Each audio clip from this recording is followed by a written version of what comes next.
Hi everyone, welcome back to my Tarantino series. I'm still a little off schedule, but I'll be posting another video tomorrow, which is appropriate seeing as how this video and the next one will both be about each of the Kill Bill movies. Before I get to that though, I wanted to talk a little bit more about Jackie Brown. I didn't really cover everything on that. And what I really wanted to say about Jackie Brown, one of the things I wanted to say about it is that, first of all, I think it's definitely in the upper half of Tarantino's filmography. I gave Sam Jackson a lot of praise for Pulp Fiction, but after rewatching this movie, I really think that his best performance is in Jackie Brown, just overall. It's a great character, and he's terrific in it. He was born to speak Quentin Tarantino's dialogue. I mean, he is so great, he practically sings it. And he has lots and lots and lots of really good dialogue. In particular, he has a scene with Chris Tucker in which he is playing all kinds of mind games with him to get him to voluntarily climb into the trunk of a car. He doesn't want to have to kill him and then throw him in, because he wants to kill him someplace quiet, and he doesn't want to have to fight with him to get him in the trunk. He wants him to voluntarily climb into the trunk, and he gives him this whole long spiel. It goes on for a long time. The scene itself is about 3 shots long, but each shot lasts several minutes, which is really cool. And rewatching it, I was really reminded of the opening scene from *Inglourious Basterds*, which Christoph Waltz is slowly sort of working his way towards asking exactly where, the people hiding in the guy's house are. So yeah, I was very, very impressed by him in this movie. I really think that he's fantastic.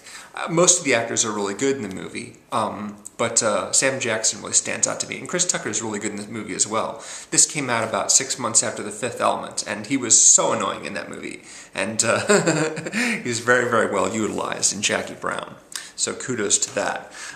Yeah. So Kill Bill, I saw the trailer for this in front of Gangs of New York, which was released in 2002, late 2002, and it simply said, in 2003, Uma Thurman will kill Bill. They weren't even talking about splitting it into 2 parts. But eventually they did, because it was going to be so long. They had to either cut out a whole bunch of scenes or divide it into 2 movies, which is what they did. The story apparently comes from Uma and Quentin just basically hanging out, probably playing board games or doing something fun like that, and spinning this tale of this character called the Bride, who is shot and left for dead in her wedding dress, and then when she wakes up from her coma years later, she goes on a rampage mission. This movie came out in the fall of 2003, and I just adored it. Just loved it. I was really pumped to see it, of course, because unlike the previous Tarantino movies that I'd seen, this one was primarily an action movie.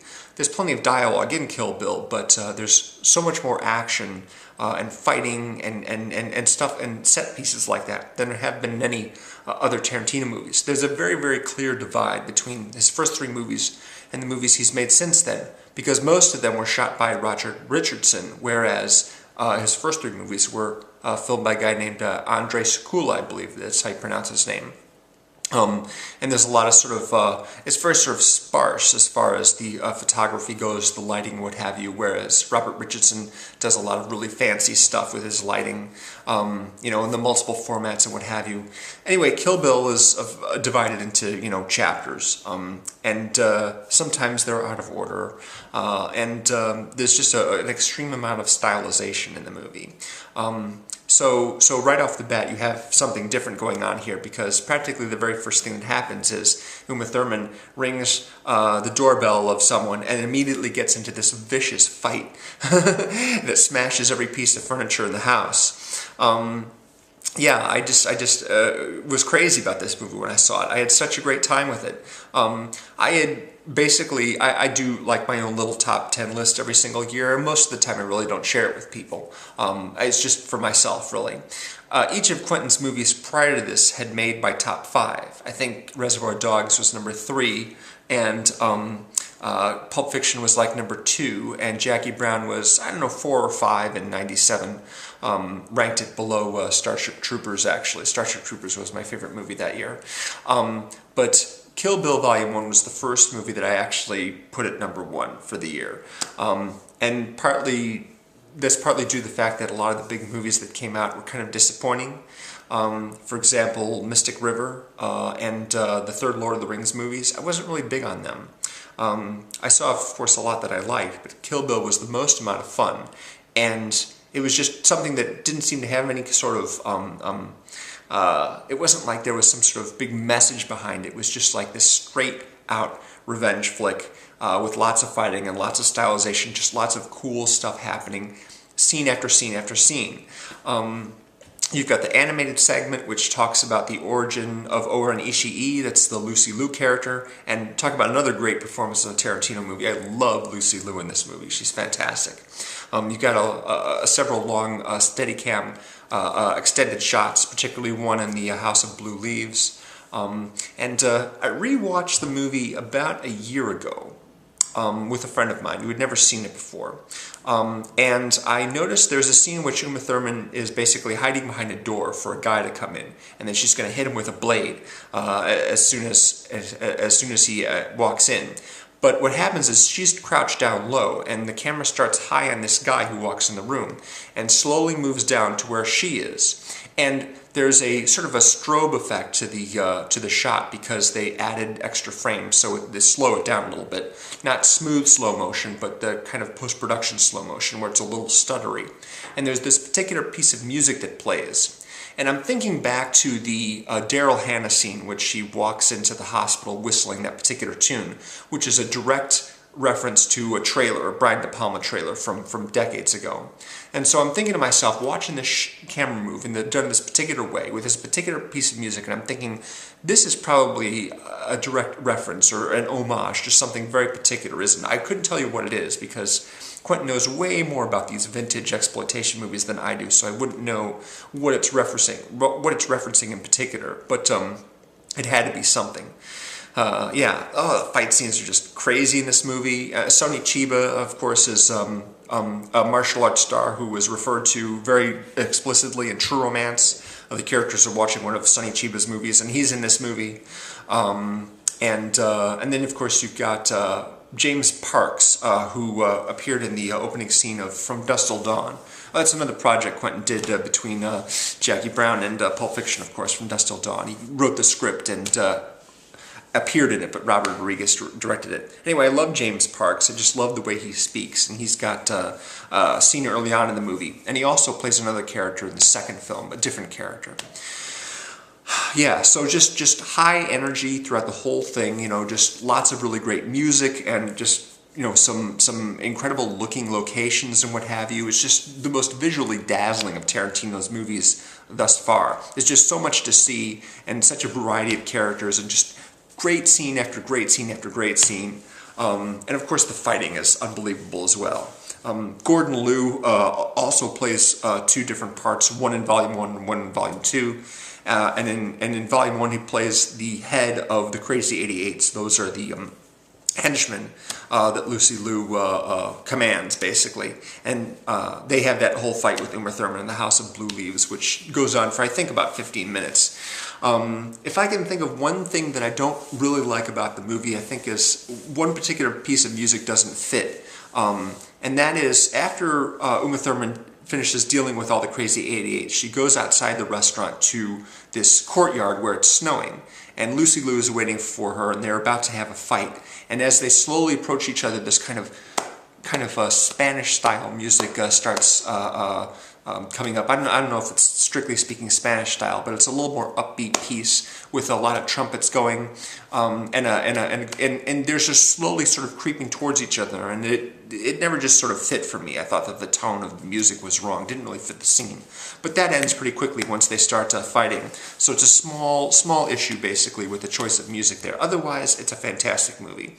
Oh, and of course, you have David Carradine playing Bill, who doesn't appear on camera at all this. At least his face doesn't. You just basically see his hands. And he comes up every once in a while to have a conversation with someone. And he has the last scene in the movie, which is great as well. His last little bit of dialogue ends the movie. And Michael Madsen, of course, is in this movie as well, but only very, very briefly. He has a much bigger part in Volume 2. And I like Daryl Hannah a lot as well in this. I haven't seen that much that I like Daryl Hannah in, but she plays a great character in both these movies, and she's got a really, really good scene in Volume 1. She has more in Volume 2, but Volume 1 especially.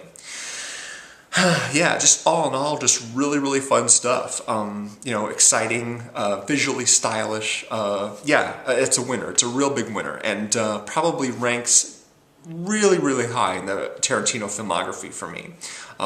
It doesn't have a whole lot in the way of story. It's just basically, most of the movie is Uma Thurman getting ready to face down Lucy Liu. But it's terrific. It's just terrific. And for me, it's just like one of the purest expressions of cinema adoration that I can think of. You know, it's just like, forget about, you know, a message or a moral, forget about even really the simplest plot, and just like, it's just set piece after set piece after dazzling set piece. And it was just so much fun seeing this for the first time.